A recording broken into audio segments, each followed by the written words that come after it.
యోర్దాన్లో సొదొమ గొమొరాని కనిపెట్టారు తెలుసా? జెన్సిస్ 19లో క్లియర్ గా చెప్పారు, దేవుడు ఫైర్ అండ్ సల్ఫర్ తో సొదొమ గొమొరాని డిస్ట్రాయ్ చేశారని. ఇప్పుడు డెడ్ సీ సౌత్ సైడ్ లో ఇజ్రాయెల్ బోర్డర్ దగ్గర ఒక ఏరియాలో వైట్ బూడిద కవర్ చేసిన సిటీస్ కనిపిస్తున్నాయి. చాలా మంది ఆర్కియాలజిస్ట్ ఐడెంటిఫై చేశారు, ఇది సొదొమ గొమొరా రూయిన్స్ అని. ఈ ప్లేస్ కంప్లీట్ సిటీస్ షేప్ లో ఉంది. వాల్స్ ఉన్నాయి, బిల్డింగ్స్ ఉన్నాయి, రోడ్స్ ఉన్నాయి, అన్ని క్లియర్ గా కనిపిస్తున్నాయి. కానీ వాటి మెటీరియల్ టోటల్ గా యాష్ లాగా మారిపోయింది. మోస్ట్ షాకింగ్ పార్ట్ ఏంటంటే అక్కడ బ్రిమ్ స్టోన్ బాల్స్ కనిపిస్తున్నాయి. 96% ప్యూర్ సల్ఫర్ బాల్స్. ఈ లెవెల్ ప్యూరిటీ లోకంలో ఎక్కడ దొరకదు.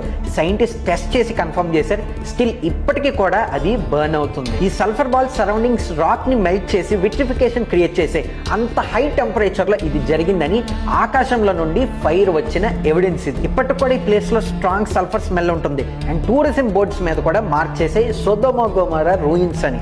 The Bible is real.